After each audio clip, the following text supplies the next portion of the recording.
Out of Left Field is brought to you in part by Coordinated Health, Hazleton Campus. Hello, thanks for watching. I'm Ken Cara. No matter how many times you watched it and no matter how real they feel, Ross, Rachel, and the gang at Central Perk are fiction. It's rare to see an actual true friendship blossom on TV, but you're about to. Two students in the Hazleton Area School District recently connected thanks in part to their love of sports. Da'mir Faison is a star player for the Hazleton Area Cougars basketball team. Heading to the locker room before a game at home against Myers, a new friend catches his eye. Nathan Pliska is a past homecoming king at the Hazleton Area High School. He's now in the Hazleton Area School District and Lackawanna College Aspire program. The program helps students with special needs transition to post-high school education and careers. Pliska's dream is to be a sports broadcaster, and the Hazleton Area vs. Myers basketball game is the first event he's covering. Before tip-off, he runs into a new friend. Yo, every point tonight's video, alright, buddy? Alright, man. I gotta go to the locker room to get ready, alright? Yeah. I'll see you, alright? This is the story of two friends who in a short amount of time have already changed each other's lives.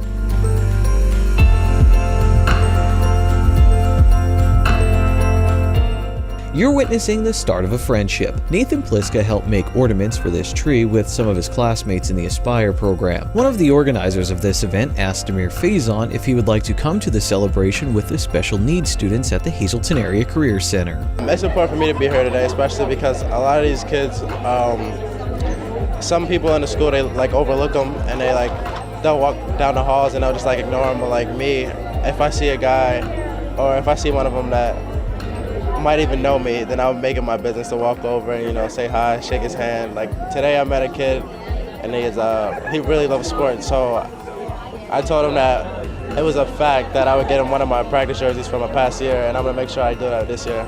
5 days after the celebration, Da'mir was back at the Hazleton Area Career Center. Oh, that's awesome.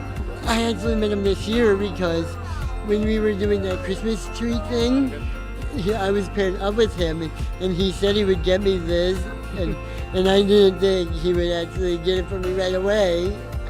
Yeah, I mean, what did you expect? Sometimes people say things and you're like, okay, you thought maybe I'll be waiting a little bit. Yeah, I thought I'd be waiting around for a little bit for it. He just made this kid's day. I mean, when I tell you, I've never seen a smile like that before. And it seemed as though he felt that effect as well. Nathan made Da'mir's day at the Christmas celebration. Samantha Neiman, she asked me, yeah, she's a great lady, but she asked me if I would be interested in doing it, and I was like, of course. I mean, I always want to help, so I ended up doing it. I got paired up with the best kid I ever met in my life. I can't even explain. Like, he changed my life, honestly. Me and him, and getting to talk to him about everything, and then found out he loved sports, so one thing led to another, and I promised him that I'd get him a jersey. What were you guys talking about during the tree lighting thing, and what would that ceremony? He asked me if I was a basketball fan, and I said yeah. He said that if I ever been to one of the games, and I said no. So he said he would give me a jersey. So do you feel a part of a team now? You feel like you're kind of part of it? Yeah, it's kind of. Yeah. You signed it too, right? Yeah. But it's not on here because my grandmother washed it. I forgot to remind her that it was on, but I still have it. No worries, the autograph is still on the jersey, but if it wasn't, Nathan could just ask his buddy for another one. Mike Joseph works at the Career Center in Hazel Township.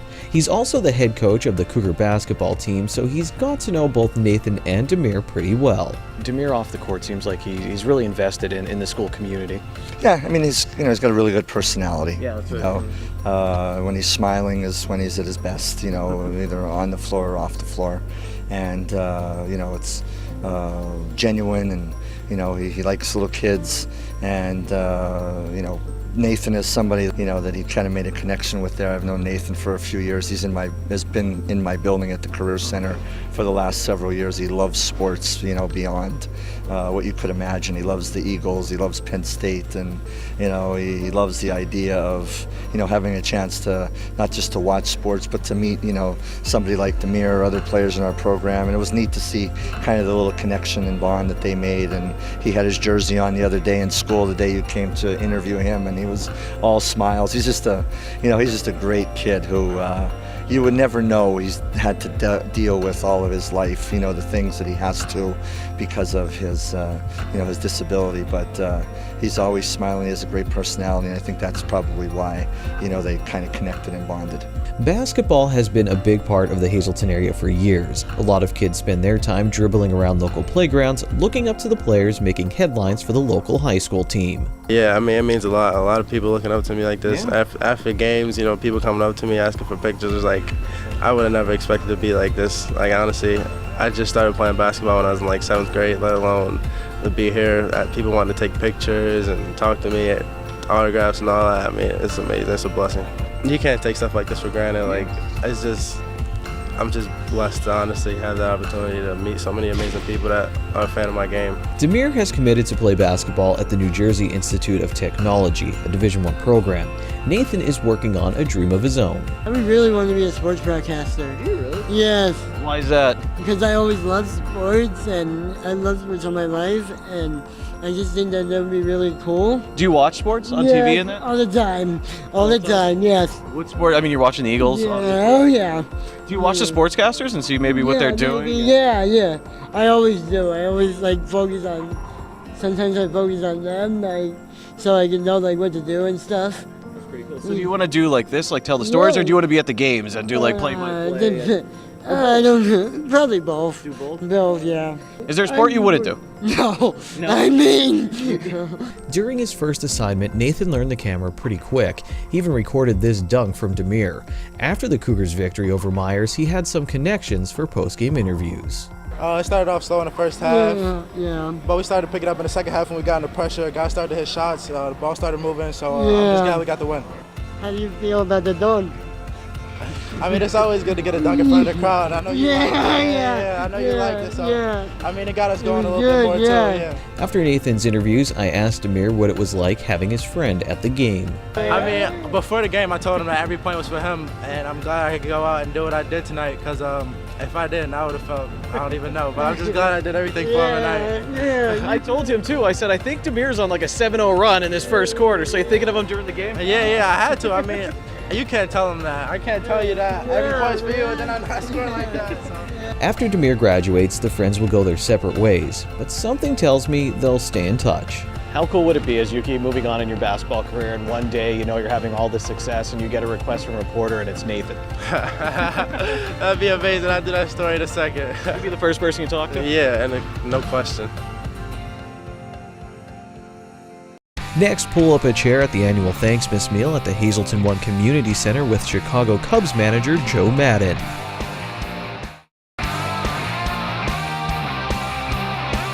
Out of Left Field is brought to you in part by Coordinated Health Hazleton Campus. Welcome back. This next story is one where sports and food intersect. I'm not talking about hot dogs, peanuts, and Cracker Jacks at the ballpark. I'm talking about sausage and peppers, rice and beans, and Chicago Cubs manager Joe Maddon. Ask anyone not from Hazleton about Hazleton and they'll bring up Joe Maddon. Ask anyone from Hazleton about Hazleton and they'll bring up food and probably Joe Maddon. Who has the best pits? Which church sells the best halushki and pierogi at their festival? And thanks to an influx in the Hispanic population, we can now argue about who makes the best fried plantains, empanadas, and burritos. Every year, Thanksmas at the Hazleton One Community Center celebrates Hazleton's diverse ethnic cuisine, and it also happens to feature Joe Maddon. But happy Thanksmas, Merry Christmas to all of you, and it's wonderful to be in your company again. Thank you very much. Well, we do take pride in it because everything is homemade, everything is made from scratch. And so we've based it off of the food choices that we have are based off the ethnicities of our city. So we have spaghetti and meatballs, obviously, a lot of Italians here. We have pierogies here for people from Central America or Central Europe and Poland. And of course, we have a lot of food from the islands now. We have jerk chicken, we have roast pork, we have rice and beans. So everybody gets a chance to sample their absolute favorite ethnic foods. From Hazleton? Yes, I am. When I saw everything being plated, I thought this is like Hazleton on a plate, just all mixed Oh, it's together, like right? it's like old-fashioned comfort food, you know, that you would have at home with family and friends. It's awesome. He does an awesome job.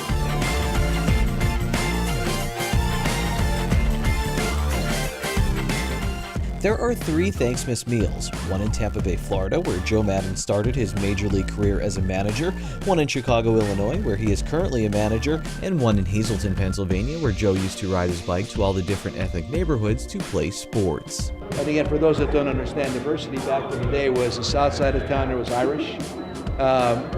Where I grew up, I was on the Italian-Polish border, not far from the Slovaks. The Jewish folks were living pretty much up in the Heights Terrace. That was diversity back then. And there was a time that was really divisive also. And eventually we came together as a community, and look what happened, where Hazleton really hit its highlights. Maddon, his wife Jay, the Respect 90 Foundation, and the Hazleton Integration Project are trying to help cook up more highlights for Hazleton. One of the quarterbacks for this Thanksmas meal is a former center for the Hazleton High School football team. He played when Joe Maddon was the Mountaineers' starting quarterback. Did you get that? Lou Ferdinand has been bringing his Italian specialties to the Thanksmas meal since it started 8 years ago. On Thursday we rolled approximately 7 people were here. We rolled 50-pound of meatballs, which is equivalent to about 600 meatballs. We cooked 50-pound of hot sausage. And I made, I guess, 50 to 60 gallons of sauce. And today we cut all the vegetables for the salad, olives, tomatoes, carrots, onions for the pierogies, butter, and that's it. Olga Lantiga is the chef behind the pork and rice. You know, I spent a lot of time in New York City, and back and there, me and my children, we used to make dinners for the homeless in our house. Yes, we open my house every year for Thanksgiving or Christmas. So they helping me, and I always cook the rice. I always cook that pork, and it's my own recipe. Take a deep breath. Can you smell this? No, of course not. This is television, but think back to the smell of your favorite meal from when you were growing up while Maddon points something out. You're talking about aromatherapy. Aromatherapy is the smell of spaghetti and meatballs cooking on a Sunday morning. That's aromatherapy. The aromatherapy is when your mom used to hang the sheets out on a clothesline and put them on your bed that night. You walk in, that's aromatherapy. Anything that really makes you feel safe, secure, and that traditional home kind of a feeling, that's what you're looking for. That's what we're all looking for. It's a nurtured kind of a feeling. Dominican food, outstanding. I worked with Vladimir Guerrero, and back with the Angels, Vlad's mom would cook every day when we were at home, and Vlad would bring all these Tupperware full of Dominican food, in which I definitely became a fan of. And with the Rays, Joel Peralta, his wife was a great cook, and the mangú and the yucca and all this yucca or yucca, I'm not, but they would bring this in. It's almost like a mashed potato. They bring it in, and this fried cheese was incredible. I learned, I love it. The atmosphere was sweetened at this Thanksmas meal with the sounds of DJ Ruben Vargas and his son Matthew. I think it's a happy thing, you know. You got Christmas, you got food, and you got nice people getting together, and it's a wonderful thing to see kids smiling and enjoying themselves, and that's what it's all about. The Thanksmas meal is served for those in need. It's for those who maybe don't have many family members around or are trying to get back on their feet. How important is food during the holiday season? I mean, I think it's important every day, but during the holidays, you think it's like a fixture? It's very important, Kenny. Right now that I'm in a homeless shelter, trying to find a place of my own, I have to go where I can get a good meal whenever I can. Well, this means a lot. I mean, and it's good food too. I mean, this is... Yes, because it's the first year homeless, so the food really means a lot to me. And Joanne and all these nice people that I'm having lunch with today. A nice meal with nice people. It's simple, it's beautiful, it's community. We take so many things for granted, so many things for granted. The gentleman telling you that, I did not walk in even thinking that, but then when you hear that, that's called perspective. And we sometimes don't realize, and the one thing I do pray for is I don't want perspective sent my way. I want to be in advance of perspective. I want to be able to recognize that, and then when I think about my own life, I understand how well off or how good we do have it. Regardless of your stature in life, regardless of what you do, you're always going to bemoan or worry or complain about situations that arise in your life, and then you meet a man here today that is recently homeless, no roof over your head, folks, and then he has a meal, and is extremely thankful for it. I get way too much credit for this. It was a thought. I do go out there and do some fundraising, but boots on the ground matter. The folks that are involved on a daily basis matters. And the more folks we can get involved in this building and understanding what we're doing, all this stuff, you go down to the grassroots, the least of all, and support that group. That's what's going to build from the ground up the community back on its feet. That's what I believe in. I'm not just saying that, it's true. I know what it's like to build an organization. You always do it from the roots on up. You got to do it here also. We're in this together. Everyone in Hazleton can agree on that. Just don't ask us to agree on who has the best pizza in town. Up next, we talk business and sports with Penn State University Athletic Director Sandy Barbour.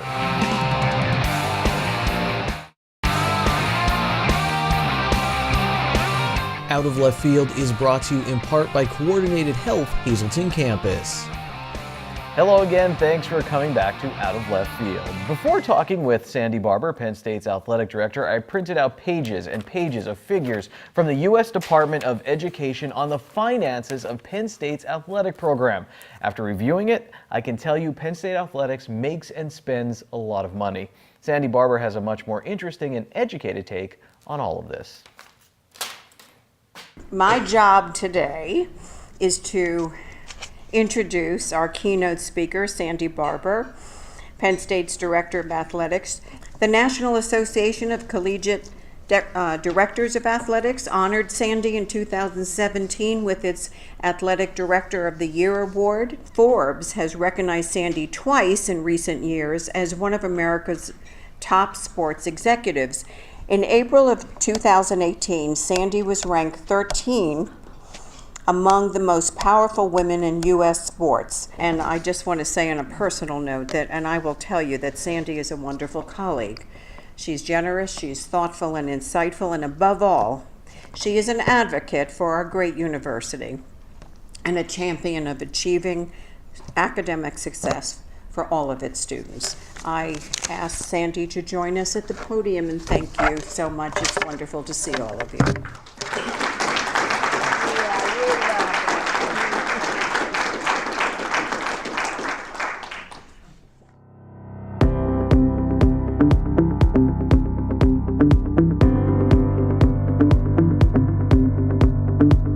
Like a running back towing the out-of-bounds line or a gymnast on the beam, Sandy Barbour's world is all about balance. Balance is a big theme of this speech she's giving to members of the business community in Schuylkill County. But as the leader of this enterprise, one of the challenges is that we are, especially at a place like Penn State, we are educators first. It's about students and education and learning and development. But as I just said, we're a $160 million business. And those collide. Those pieces collide sometimes. Not all the time. And I think we probably do a better job than most of having those coexist. But sometimes there is collision. Barbour played field hockey and basketball at Wake Forest University during the earlier days of Title IX. She did not play with a scholarship. During her senior year, scholarships were handed out, but not to the female athletes already on campus. So Barbour knows all about the importance of inclusion and equality. Penn State has one of the biggest sports programs in the country, offering 31 sports to over 800 athletes. It is a big program, and that's part of our DNA. Does that cause challenges? Is that costly? Absolutely, yes it is. But it's part of who we are in terms of having those kinds of opportunities for a large number of student athletes. MBA from Northwestern, I didn't know that about you. Do you enjoy that end of it, the business challenges of it as well? I do. It's all a puzzle. It's all part of. I particularly enjoy the fundraising piece of it, which is about creating those resources to help fund the opportunities for students, and it's all part of being a problem solver and being solutions oriented, and again keeping student development, student welfare, student opportunity, and preparing them for a lifetime of impact as your number one priority. So what's the value of athletics? First, let's start with the student athletes. It's about developing grit and resilience. There are certainly other endeavors that do that, but campus recruiters and CEOs and hirers know that those kinds of things, particularly in today's environment, that may be the number one indicator of whether an individual or a future employee has those kinds of characteristics of grit and resilience. Obviously, teamwork. You know, in most everything I've done in my life, it's been about team. It's been about colleagues. It's been about collaboration and working together. Even in our individual sports like tennis and golf, track and field, you're still a part, at the collegiate level, you're still a part of team, and you're still learning about pulling a team together. And then the other piece, obviously, that leads from that is leadership. And who isn't looking for great leaders? Who isn't looking for leadership? Problem solving, communication, collaboration. All of those things accrue to the students who participate in or who are involved in intercollegiate athletics. How are athletics valuable to the university? Well, what do we mean when we say that we're the front porch? Well, sometimes there are various different ways. We all know this. Whether it's from a business standpoint, or it's an education standpoint, or it's a community standpoint, there are different ways that people engage with any entity, any organization, but here I'm going to talk about the institution. And athletics is one of those that kind of sits out front and has a little bit maybe more notoriety than some other things that are equally as important, if not more important to the institution, but athletics might be the draw.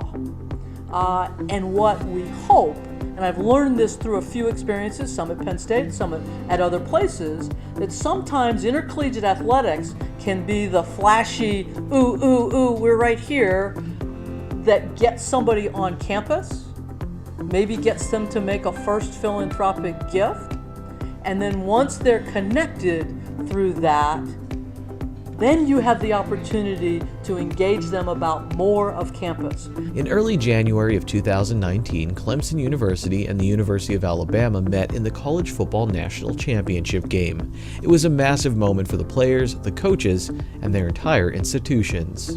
Advertising. You hear it all the time. Really difficult to do an analysis on what Alabama and Clemson brought to their institutions for essentially a 4-hour commercial. I do know that very few institutions, if any, could afford to actually pay for that kind of advertising. Obviously, they're probably paying, supporting financially the athletic program. Admissions. You know, this is another one that sometimes is hard to quantify, but I do know several experiences. St. Joe's in those years where when they went to the Final Four, I do know that there were undeniable impacts on the number of applications, on their fundraising, on the kind of the stature of the institution. Penn State Schuylkill campus Chancellor Patrick Jones can back up Barbour. Before coming to Penn State, he worked at Drexel University and Syracuse University. You're out of Syracuse or you're at somewhere, you know, the basketball team has a good year. Do people on the academic side see that and think, okay, this might be a nice bump? Well, I think like in any community, some people recognize that and some people don't. But it actually does. I can tell you from having worked with enrollment management and admissions at several universities that when the team is doing well, applications are up. Because you're in the news, it's visibility. College athletics are about dollars and cents and wins and losses, but Barbour made it very clear that at Penn State, they're also very much about this. Our student athletes are role models. I mean, today, it's not boys lining up to get the men's basketball players' autograph or the football players' autograph, and girls lining up it's girls lining up to get the football players' autograph, and little boys lining up to get Tanaya Page, who's our point guard on our women's basketball team. And you know, we tell our students all the time, these little eyes are watching you. They're watching everything you do. And that goes back to, it's got to be positive. For it to be powerful, for it to be impactful, it's got to be positive. And just like that, another edition of Out of Left Field is in the books. Please be safe, everyone out there. Watch past episodes online at ssptv.com and take it easy.